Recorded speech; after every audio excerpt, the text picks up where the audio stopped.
It was 50 years ago. Most of the Earth's population had been killed by aliens, Reticulans. In the end, our ancestors were forced into a peace treaty with Reticulans. They saved mankind from extinction, but the price was high. We had to leave the Earth, our home planet, forever.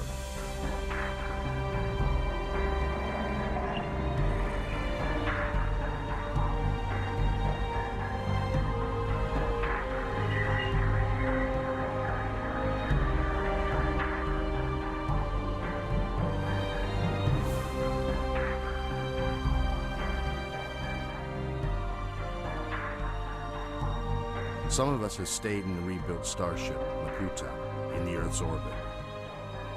The rest of us were moved to Mars.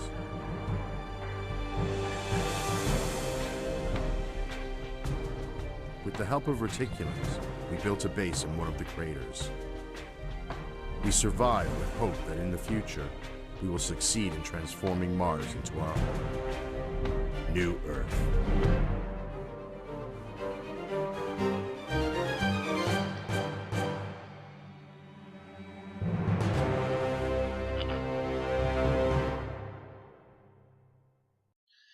Hello everyone, Stars RJ here, so I tip the scales of a game of UFO Afterlight. Now, I showed you UFO Aftershock. It's a pretty long game, and there's a lot of places where you just time skip a lot because there's not much to do. Okay, but that's not really exactly what Afterlight's all about. Afterlight still has a few of those moments, but I actually prefer UFO Afterlight over Aftershock in some cases, not all cases. Okay, UFO Aftershock had a thing where you can hire new soldiers, so if you lose someone, you can get a new person, train them up, and then get back on the field. You can do that, but in this one, you're given a bunch of people, they're given some jobs, and that's the lot, and that's your lot. Alright? There's not much you can do about it. Well, if you lose someone, you get someone else, but you don't want to lose anyone in this game. The problem is, however, it has a soul-crushingly dangerous difficulty of UFO Aftermath. So you got incidents where you have soldiers dying very, very quickly to some crap, and your soldiers can't get enough return firepower in the other sense. You can't return fire as quickly as you like. So you got a case where you got people dying unnecessarily.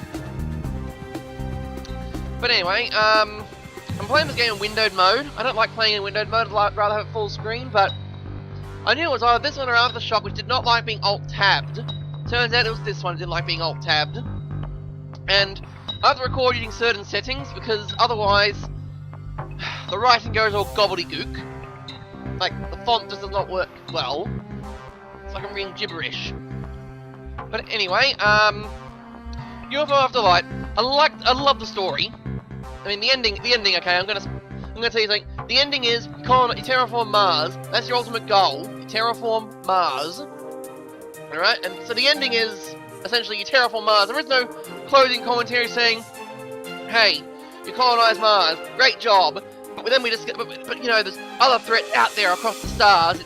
You colonize Mars, you get a little cutscene, it's heartwarming and heartfelt, as you can see what happened in the intro cutscenes come to fruition. Mars is now habitable for everyone, and that's it.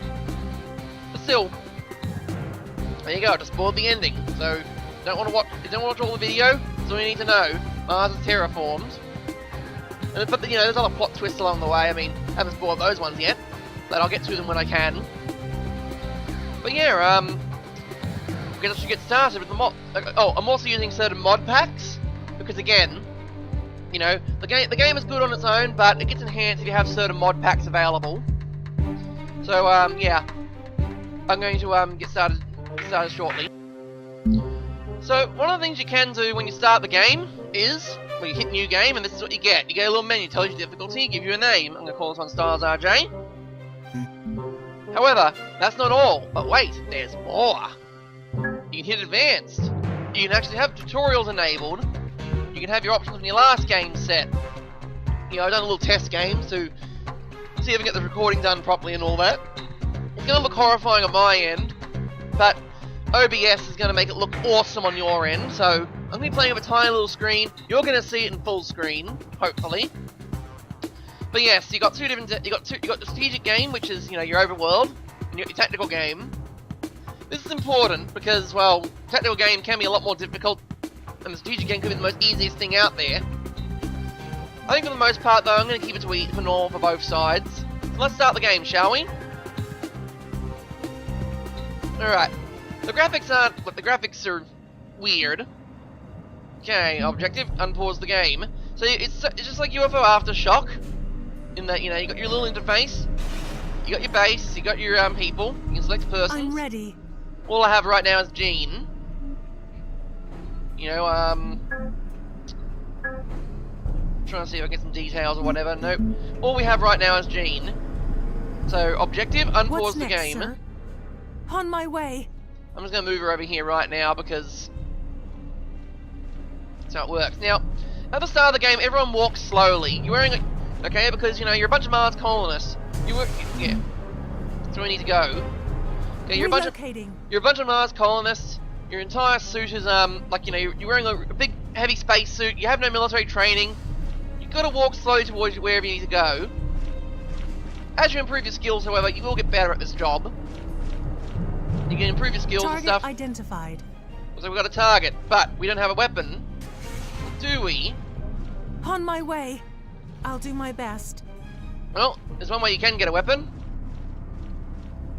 Jean can pick up the scientific laser. Waiting for orders. What's next? However, sir? she now needs to equip it. Oh, right. Let's see. Your orders? There we go. Now she needs to equip the weapon. That's simple. You just take it out of your inventory. And now you gotta just take it to the scientific laser. Orders. Engaging. Fire the laser! Fire the beam! One less. That was an easy one. Relocating. I'll do my best. Now, as you can see, you can stack orders. So, what's going on here is that Jean is going to move to this location. She's going to open that door.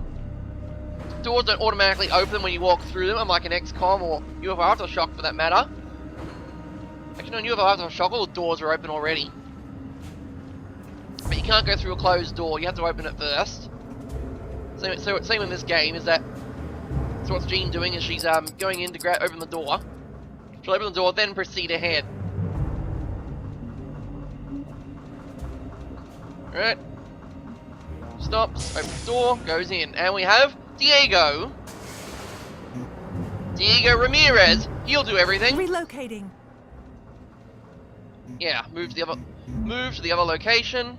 So we've got Diego and Jean. I'm ready. Both of them are armed with On my way. lasers. Here we go. Now, I think of Diego, he sounds like Eric in Aftershock. Like, when playing Aftershock, you have your characters and you have your usual squad of Betty, of Eric, Betty, Neil, and David. I hear contact. They always sound the same. On my way. So in this case, Diego sounds like Orders? No way, sir. Heading out. I think Diego sounds like Eric. Your orders? Relocating. I'm afraid I can't do that. Yes, you can. So Jean and Diego are going to go to this location. What's next, sir? Alright. I'm ready. And you can only use single aim shots Targeting. with the scientific laser. You can't do snapshots with it. This drone can do some damage. But, this is a tutorial. It's going to be very hard to kill yourself, unlike in On my It's way. going to be very hard to kill yourself in either case. Relocating. One thing you Your can do, I orders? think... What to I'm do ready. now? No, I can't actually pick up... I can't pick up the drone's body Your and put orders? it, in their inventory. You can't do that. What's Waiting. next? That's it.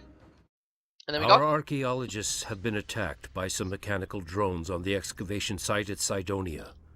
Seems like the ancient Martians have not left their dwellings unprotected. We will have to learn how to use weapons, and a few of us will have to become soldiers, so we can accompany the scientists. Fortunately, the Reticulans gave us their laser weapons. Yay. Unfortunately, the batteries for them are scarce as hell. Aww. Can we produce some more? I'm afraid we are not familiar with this technology. Oh, come on. Seriously? In that case, we can postpone our research of Mars terraformation and concentrate on laser technologies. On the other hand, it might be easier to browse the database brought from Earth and start production of projectile firearms. You want to do that? Some of the oldest settlers still keep their guns from mutant wars on Earth. They will surely lend them to our scientists for study. Are you sure?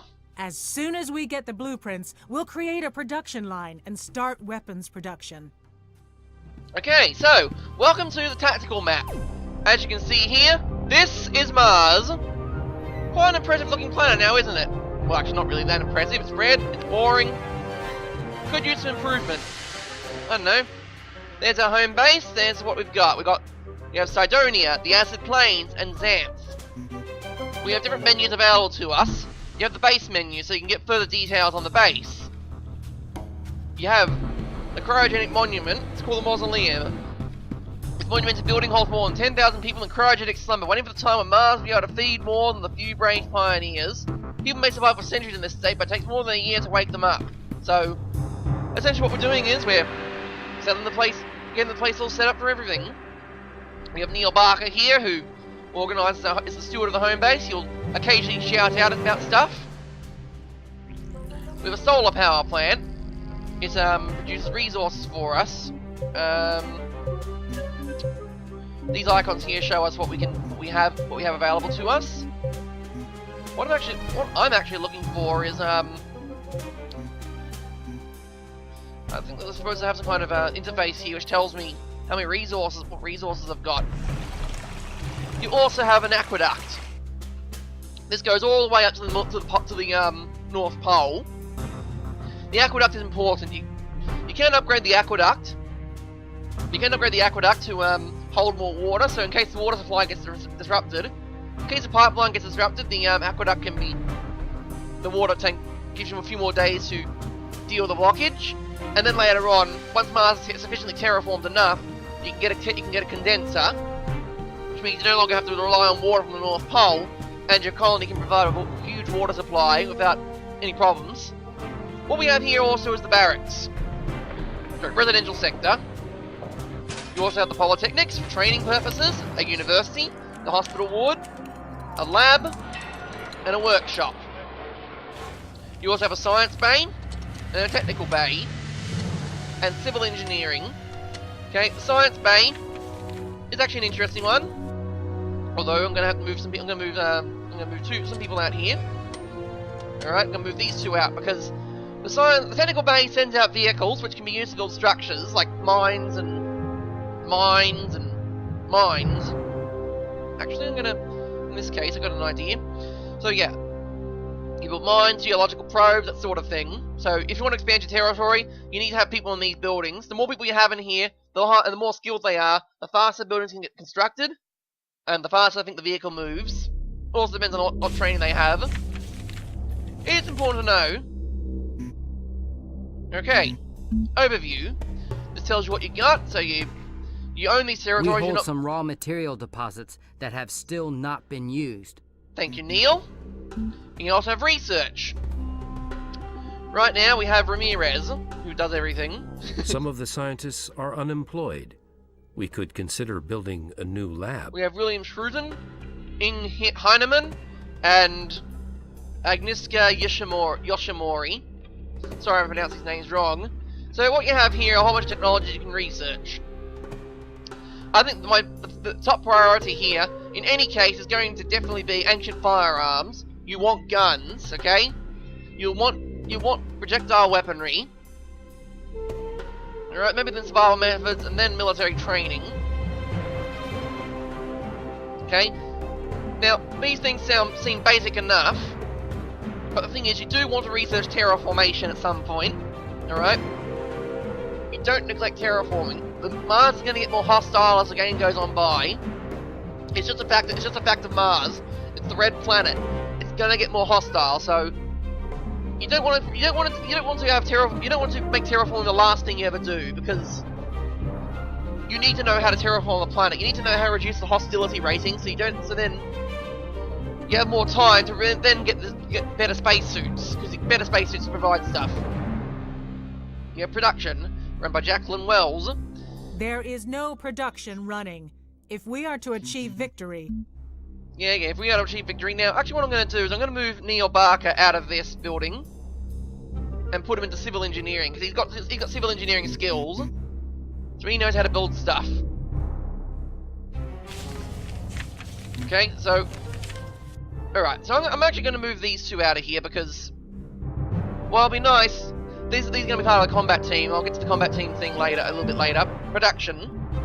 Here's what we can produce right now.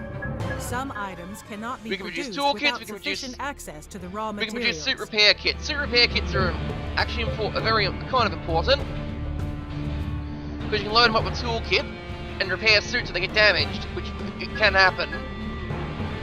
Human weapons, you can make a scientific laser or batteries.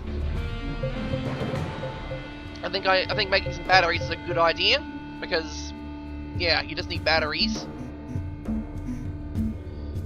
Now, you might move to technical expert. Now, the thing is, though, is your research might be slowed down. One thing you could actually do then is also move someone out of the technical bay. Do you really need all these people here? Yeah, do you really need? For example, I'm going to keep this guy in here. He's a minor surveyor. Be produced without sufficient access to the raw materials. But for example, maybe Vera. Yeah, Vera can go in here. If your storage is what you got, you start off a bunch of weapons and some ammo for it. This ammo will not last. You will want Some of the weapons may be further refined. You'll find the necessary data when you click on the weapon in the compose menu. Yeah. You have basic suits, you have your devices, your toolkit. There's no suit repair kits available. You can also get a taser, which can, I suppose, work. Chemical neutralizers also are interesting. The constructed weapons may be modified or deconstructed later. Okay. You can't really... There's nothing really to compose here. Oh, actually, yes, there is. Okay. I actually did not know this. I actually did not know we actually got... Yeah, I did not actually realise you can... Well, that we actually had some stuff already available for composition. Now, one thing I actually like about storage, though, is if you have too much of a weapon, one thing you can do is throw it in the trash. So let's say you have a buzzsaw or whatever. You don't want to see any further buzzsaws in your inventory. You don't want cluttering up your list. You throw it in the trash. You'll not see it on the list. So when you want to equip your soldiers, you will not be able to equip them with buzzsaws. And trust me, you'll want to do that. You'll want to do that later on in the game when you have better guns or better ammunition or whatever. You don't want to see the old stuff. This is why I like it over Aftershock, in that because in Aftershock you get this huge list of weapons you're not going to be using, and you keep picking up new guns that you don't actually want. You can't sell them. Some of the weapons may be further refined. Anyway, so now we have people here. Alright. New Let's see. training programs are available. Okay. Interesting. Now, the reason why I chose certain people, actually, I'm trying to see, let's see, technical skills. Does anyone actually know how to handle a suit? So, here's what you can do. When you put someone into training, they go to the training room, they go to Polytechnics or whatever, and they get their training done, get their training on. Okay, you can't train military because there's no, we haven't researched that part yet. Planetology can be researched. Yeah, so you have all these people. You can train them in certain aspects of the world. But the thing is, once they're in the training room, they can't go out and do their jobs or whatever. But that's the thing. When they're out training, when someone's in a squad, you tell them to train. Their training will be paused. So like in UFO Aftershock, where they got to be training for like 2 days straight. In this one, they can pause their training and come back later. But they can't do it while they're hurt. Okay, yeah. And here, we've already lost one person. Jürgen Heinemann. Poor guy. Yeah. Some people may have more than one. Okay, I'll get to the histories of the characters a little bit later, but what we need right now is... No more soldiers will come to join your team in foreseeable time. Thanks, Wilhelm. So here's what you got. You got your you put drag fuel into the equipment into these areas. You know, perhaps save a spot for anyone else, or just like that. Everyone's got their own skills and stuff. A white number means it's a military level. Red or blue, red or green, you know, a technical level. That's science level. It's always good an idea to bring one or two people with those technical skills. You want someone with technical skills, you know, to do stuff like disarm mines, repair suits, whatever. And you want someone with medical skills to do the healing, or you know, do anatomy work, stuff like that. Whereas you have your soldiers doing all the shooting. So if we go to equipment, we can equip certain people. So we have Uta. She's got her own weapon, which I've upgraded. So she's got two bullets. She's got 2 clips of ammo and a gun. Harold, on the other hand, he's definitely gonna need some sort of other weapon to get to work with. Diego, I guess, is fine for the moment. Samantha, yep. Thaddeus. I'm gonna give him a laser gun and 2 batteries for it. Pauline.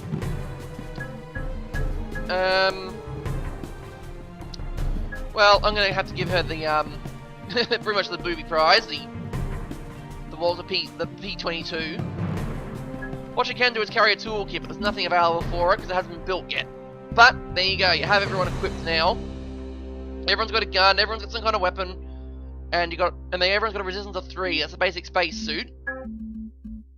That's what the suit provides. You must give some equipment to the team as well. Yeah, it doesn't provide a lot of protection against stuff. There's always new projectile stuff as well because of the mod I've got. The like, you know, heat and all that, and mesons. This mod has actually not been completed yet, and it's been like in hiatus for years. So this is the best you're gonna get. So you have Alpha Team. You can set different teams if you want. Maybe one with projectiles only, one with lasers only, like I did in Aftershock, that sort of thing. Right, so let's get to the histories of everyone then. You know, so we know, because these are the people we're going to be working with, so might as well get to know them. Ute Heinemann was born in the Karl Marx Stadt, later Chemnitz in Central Europe. In 2000, she represented her country at the Olympic Games in the former United States. She was one of the fiercest warriors against the Reticulans in the war, preceding the exile to Mars. Then, she fought together with Bennett Haradiz, and this experience binds them to this day. Character is the colony's most experienced soldier. So that's why she's got minor reticular anatomy. She's really good at shooting aliens. But why do you want to shoot Reticulans? You'll see. Harold Zamatian. Harold was a young boy when he arrived on Mars. His father was one of the pioneers who died settling on this harsh planet. Harold grew up to be his proud successor and he distinguished himself on many important missions over Mars. His wife died when he gave birth to his daughter, Olga. That's important to know, so they got children. Diego was one of the strongest men in the colony. He did not inherit the intellect of his father, but in times of peace he has been a worthy worker. Now he can show his valor as a soldier. He's a very good friend both to Oliver and Samantha Svensson. Hey, Samantha Svensson. Samantha has been a good organizer and skillful worker. Now she must use Ellen as one of our soldiers. Buildings. Thank you. She's been deeply in love with her husband, Oliver Svensson, for a long time. She's also a good friend to Diego Ramirez, who is the only other person the same age as her and her husband. Okay. Hikaru Yoshimori. Hikaru Yoshimori is a silent and patient man, originally from Japan. Nobody in the colony knows more about Mars. It is said he can survive even without a spacesuit, but that's probably only a rumor. He can't survive without a spacesuit. I've tried. To ensure there are enough children in the colony, he married Agnes Gza, and they have a son, Thaddeus. Who's this guy? He sometimes comes across as being a child of different parents to Hikaru and her. He is an airheaded and careless. He is the colony's medic and underwent basic military training so he can go on combat missions with other soldiers. So you can have the two on the same team, teaming up, father and son. But Hikaru's good with the planet stuff. So he's probably better suited than the scientific driving the vehicle, driving the car around. Jean Lawrence was in charge of the excavation site when the Martian drones appeared, and she was there when Jürgen Heinemann was killed. Being a very sensitive woman, this really affected her deeply. Since the death of her husband, she now takes care of her daughter Rita alone. Poor Jean. Mark Wells is the real son of his mother, Jacqueline. He is funny and always curious, which makes him an ideal junior scientist. He is very popular amongst the other colonists, and Vera Schroeton especially is like an aunt or godmother to him. Though middle-aged, Pauline LaSalle is still a very attractive woman. She is an expert at repairs, which makes her the ideal candidate for company soldiers in combat vision when the need arises. In private, she is a very strict mother to her twins, Claude and Pierre. So I'm guessing she's French. Yeah, so that's why I'm training her in suit handling. Because, you know, the description pretty much says she's probably good for accompanying soldiers. Bernat Haradz. Bernat is descended from an old family of Caucasian warriors. His childhood experiences fighting fiercely against the Reticulans on the Earth have become very useful. An old friendship from this time connects him closely to Ute Heinemann. He is also an expert in pyrotechnics and explosive substances. So he's really good at driving vehicles. I'm gonna keep him that way. Oliver Svensson's charisma attracts all the women in the colony. I guess, but his milkshakes also attract all the boys to his backyard. But only Samantha may call herself Oliver's wife. He inherited strength and brains from his father, a Norwegian fisherman who joined the Mars colony campaign at the very last moment. Diego Ramirez is his very good friend. So, yeah, these two are a couple. Just want to let you know, these two are a couple, like Hikaru and Tadeusa, you know.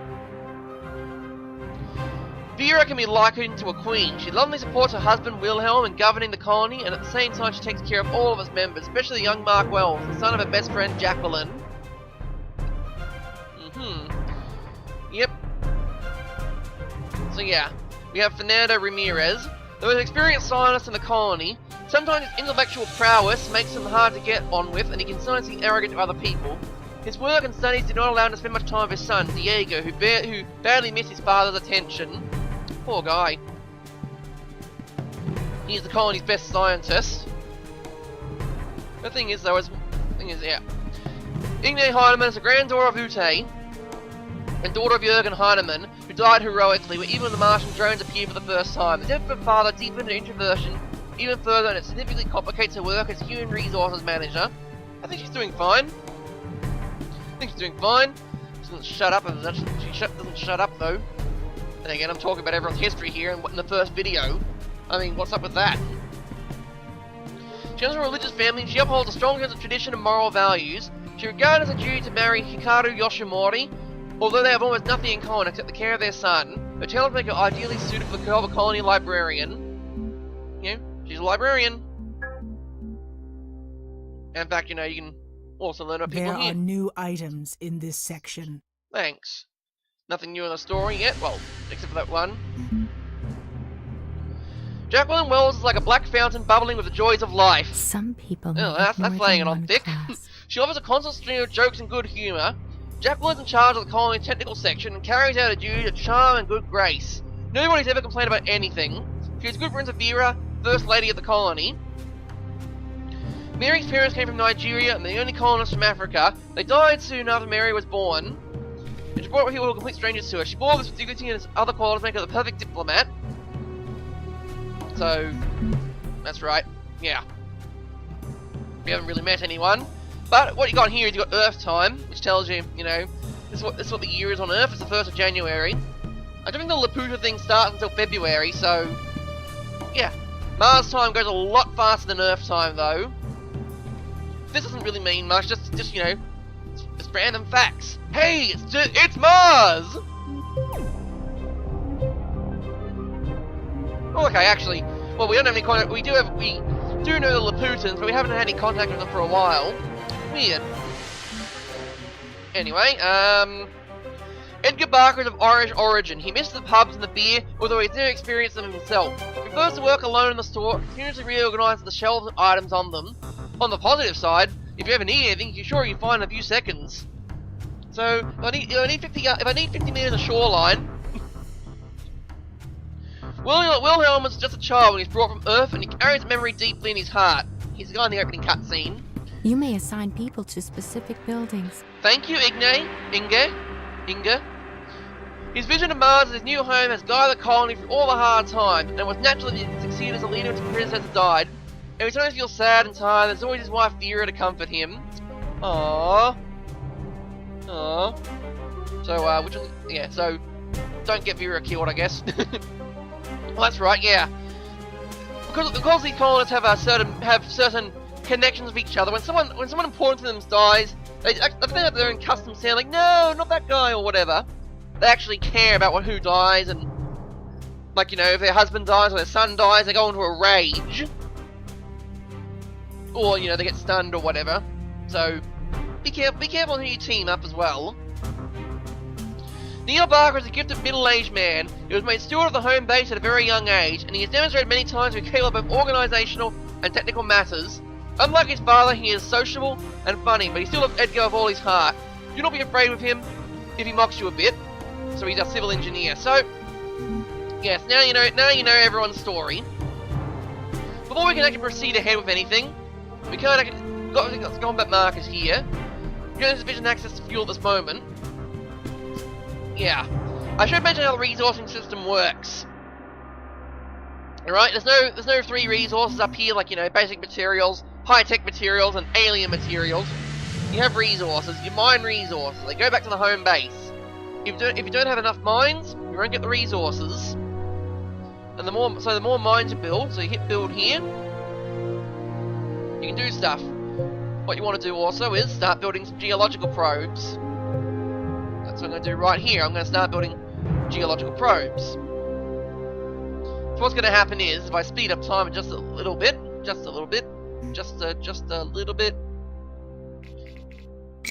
what you can see here going on is you've got vehicles coming out. A scientific craft will build geosondes. That's what these are. This guy is going to build a fuel mine. Alright, so what's going to happen is it's going to take him a few hours to build it. The machinery in these vehicles will build the structures you need, then head off to the next site. So you don't need to have anyone assigned over there, they'll just do it themselves. And of course, when these people are out, they can't actually do it, there's nothing really else for them available. Some people may have more than one class. So I'm gonna actually leave, I should have put Vera into the, well, what I can do is, as you can see, the technical bay. Oh, that's right, sorry. Vera's on workshop duty. I should have put her in the technical bay, but no, she's on workshop duty. I could put Neil Barker, however, into vehicular duty because obviously he hasn't got anything else to do. So when the vehicle comes back, he'll be picked up, and then he can, yeah, then for any further expeditions. But yes, that's the first episode of UFO Afterlight. I've established the basics of what's going on, and in the next video, hopefully I'll be able to show off just how dangerous the combat can get. Alright, yeah, so let's just call this one a video for now. Stars RJ, then I'm going to tip the scale in the favour of the colonists. Signing off.